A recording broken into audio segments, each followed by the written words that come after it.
La mejora genética, en su acepción más simple y, si quieren, redundante, pues consiste en mejorar genéticamente individuos y poblaciones en generaciones futuras. Mejorar en este sentido es desde el punto de vista puramente antropocéntrico, porque algunas de estas mejoras pues realmente no tienen o no reportan ningún beneficio para el individuo que porta esa modificación, o por lo menos no necesariamente. Les pongo aquí pues el ejemplo de una orquídea que pues fue generada por cultivo selectivo y que pues realmente la valoramos por motivos estéticos, pero más allá de eso pues no hay gran cosa. Un cultivo que tiene una menor sensibilidad a el ataque de parásitos o de plagas, bueno, ahí lo podríamos entender. O por ejemplo, la crianza selectiva de determinados animales, particularmente perros, que se consideran como razas de guardia y protección, pues bueno, eso también lo podríamos entender. No sé qué tanto, si le pudiéramos preguntar al perro, pues no sé qué tanto él como individuo pues valoraría tener un desarrollo de masa muscular de este tipo. Pero pues bueno, como quiera que sea, podemos mejorar tanto animales como plantas. Eh, Hay diferencias en cuanto a lo que es los objetivos y los programas de mejoramiento, haciendo distinción entre especies animales y vegetales. Entonces, recuérdese que este es únicamente un vistazo general a los principales conceptos y porque, bueno, hablaremos más de esto en las respectivas unidades de biotecnología animal y biotecnología vegetal. A manera de introducción, la mejora genética animal pues pretende básicamente incrementar la productividad y la eficiencia en términos de la utilización de recursos, bajo condiciones actuales y futuras. Esto de condiciones futuras aplica más para plantas, aunque digamos que también lo podríamos considerar en términos de animales que se utilizan para, digamos, producción de alimentos. Como en el caso de las orquídeas, pues algunos animales pues también son mejorados o criados de manera selectiva pues para cumplir ciertos valores estéticos que pues quizás al animal pues no reporten ningún beneficio, pero pues se ven bonitos.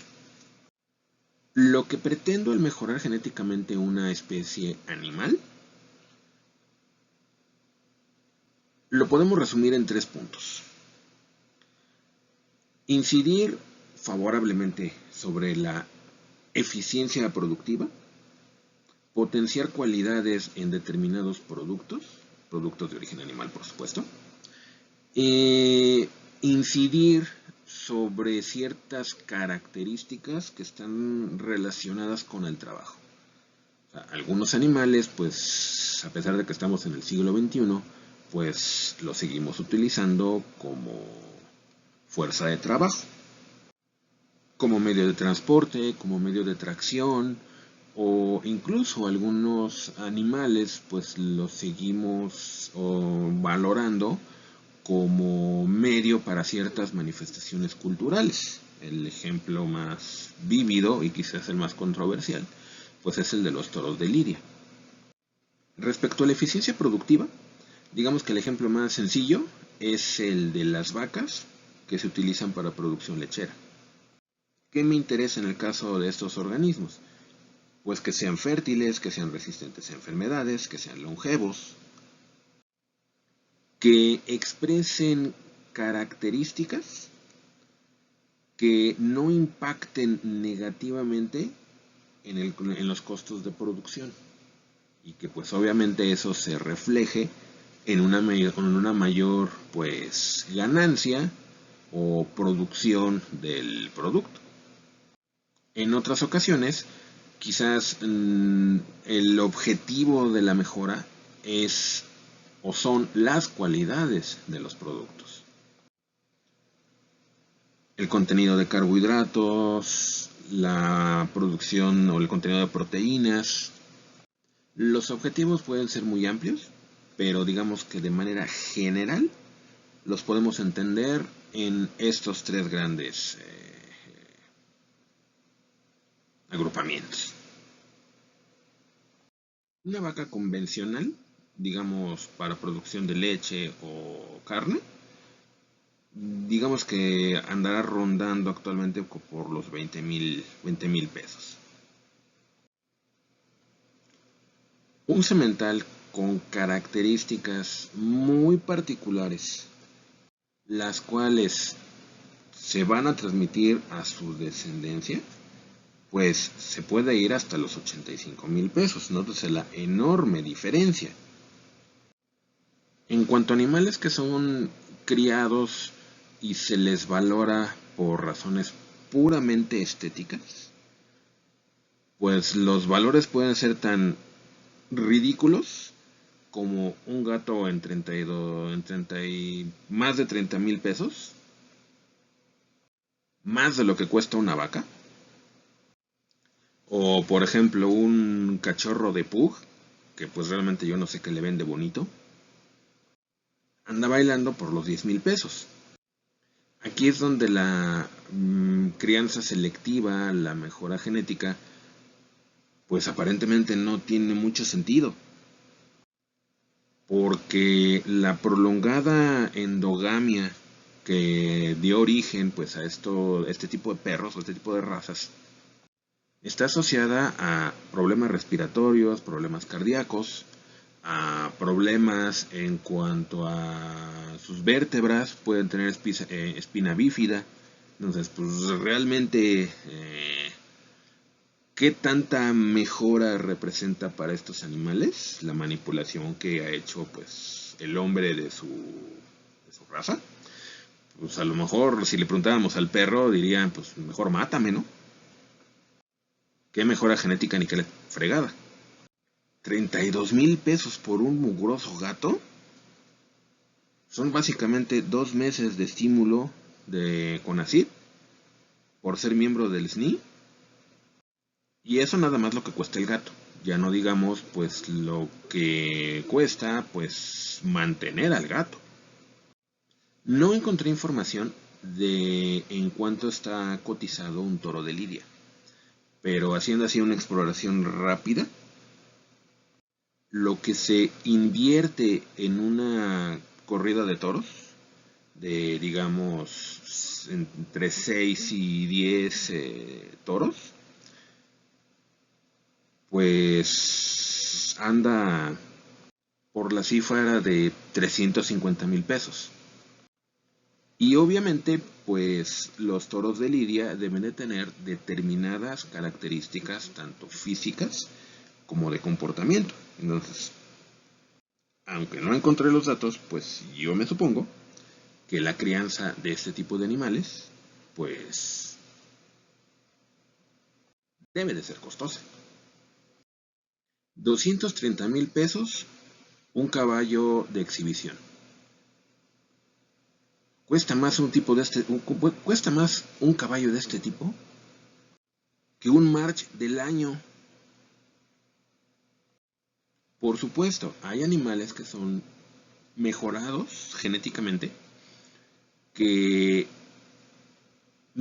prácticamente no tienen precio.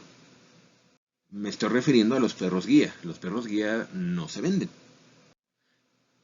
Operan básicamente como un acuerdo de comodato o de, llamémosle así, de renta, donde el potencial usuario pues paga o cubre una cuota de recuperación en lo que se refiere pues al entrenamiento conjunto con el animal.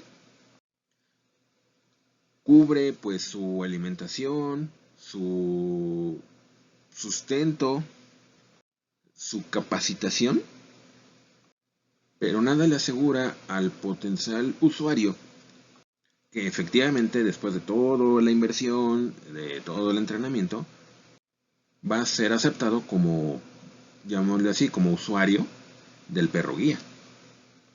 Y como en el caso pues de los toros, no puedo utilizar pues cualquier perro como perro guía. Son razas, son individuos con características pues muy particulares. Los métodos para conseguir el mejoramiento animal, que quizás deberíamos de, en aras de ser políticamente correctos, preferir el término modificación animal que mejoramiento animal. Pero pues bueno, el término en uso es mejoramiento animal. Vamos a pegarnos a él. Algunos podrían objetar que la domesticación pueda considerarse como mejoramiento animal, porque pues estrictamente hablando pues no se está modificando el patrimonio genético de un animal pues por su domesticación. Sin embargo, pues sí hay modificaciones a nivel de comportamiento, y esas modificaciones muy probablemente son debidas a modificaciones epigenéticas. Entonces, a pesar de que podríamos decir que es difícil asegurar que hay un cambio a nivel genético en los animales que son domesticados, pues podríamos intuir que sí hay modificaciones epigenéticas. Donde es más obvia la participación humana en la modificación del patrimonio genético de un animal, o bueno, de una especie, pues es obviamente en las cruzas selectivas. Durante muchos años, durante siglos, pues las cruzas selectivas, o bueno, solamente contábamos con la opción de elegir a los individuos que iban a fungir como reproductores, pues en función de sus características fenotípicas. En la actualidad, pues podemos ir un poco más allá. Podemos hacer análisis poblacionales, y esos análisis poblacionales pues enriquecerlos con marcadores moleculares. Quizás cuando pasemos a la unidad de biotecnología animal y platiquemos acerca de los marcadores de la selección asistida por marcadores y de los locus de caracteres cuantitativos, seguramente chillaremos como puercos, tanto ustedes, para que me entiendan, y yo para que me pueda dar a entender. Pero bueno, dependiendo de las estrategias metodológicas, pues se pueden reconocer 4 grandes etapas en la evolución del mejoramiento animal: la etapa empírica, mendeliana, cuantitativa y finalmente molecular. Independientemente de cuál sea la estrategia metodológica que yo utilice para modificar las características de un organismo, pues la realidad es que es muy útil tener o manejar un plan de mejoramiento. Es decir, tener primero muy en claro cuál es el objetivo del mejoramiento, qué es lo que necesito modificar o qué es lo que quiero mejorar. Características físicas, conductuales, algún aspecto de la producción, y para ello pues tengo que estar consciente de cuál es la mejor raza o que puedo utilizar para ese mejoramiento. Si, por ejemplo, tengo un perro cuya raza, un perro de una raza cuyo olfato no está muy bien desarrollado, pues no tendría mucho sentido utilizar esa raza pues para tener perros que rastren droga, por ejemplo. Ustedes recuerdan que hay características que están determinadas de manera mendeliana, y que otra serie de características pues son poligénicas, no se comportan de manera mendeliana. Además de estar determinadas genéticamente, pues tienen un importante componente de variabilidad favorecido o modificado por el ambiente. Hasta cierto punto, si la característica que a mí me interesa potenciar tiene un alto grado de heredabilidad, se comporta de manera mendeliana, pues digamos que no voy a tener tanto problema en cuanto al plan de mejoramiento. Desafortunadamente en el caso de los animales, pues no es así. La mayoría de las características que tienen valor comercial realmente son poligénicas. Además del uso de marcadores moleculares, del análisis poblacional, de la cruza selectiva, pues existen otras estrategias metodológicas, otras herramientas que son útiles para optimizar, para hacer más eficiente la selección o la mejora animal. Optimizar el programa de selección, optimizar la mejora genética, básicamente se refiere a facilitar la reproducción de los animales. Los puntos 1, 2 y 4 son ampliamente utilizados en la industria ganadera. La multiovulación y transferencia de embriones, la capacitación espermática, recolección de maduración de ovocitos, la fertilización in vitro, el sexado de semen, pues son estrategias o son herramientas, son herramientas tecnológicas que pues a veces deben de aplicarse, pues porque quizás el organismo tiene unas características físicas heredables muy buenas, pero se niega a reproducirse, por ejemplo. Y si ya le invertí pues 85,000 pesos en la compra de un semental, pues yo quiero que sus características genéticas pues pasen a la siguiente generación, quiera ese animal reproducirse o no. Quizás en el futuro la manipulación genética, la clonación, la transgénesis, la formación de quimeras, sean de uso o se conviertan en un uso regular en la mejora animal. Pero bueno, ya lo verán ustedes, no lo sé yo. La mejora genética vegetal, en realidad nadie le llama así, sino la creación, selección y establecimiento de fenotipos, eh, entre comillas, superiores de especies vegetales, es lo que se conoce como fitomejoramiento. No se le llama mejora genética vegetal. Sin embargo, pues como en el caso de los animales, pues esta manipulación del patrimonio genético de una especie, de unos organismos, pues responde a criterios o a necesidades puramente antropocéntricas, como en el caso de los animales, tanto para los productores como para los consumidores. En este sentido, pues mejorar el rendimiento, ciertos rasgos de calidad, características de valor comercial o incluso dar un valor agregado a la planta o al cultivo es importante para el consumidor, pero pues obviamente también para los productores. Valoramos los productos vegetales tanto por razones puramente estéticas como de contenido nutricional.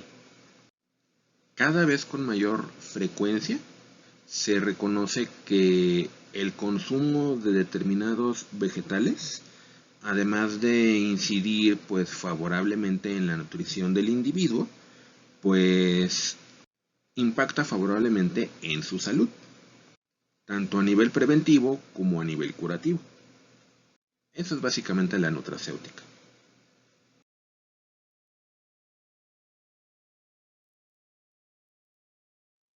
En cuanto a las estrategias del fitomejoramiento, pues se pueden reconocer dos grandes grupos.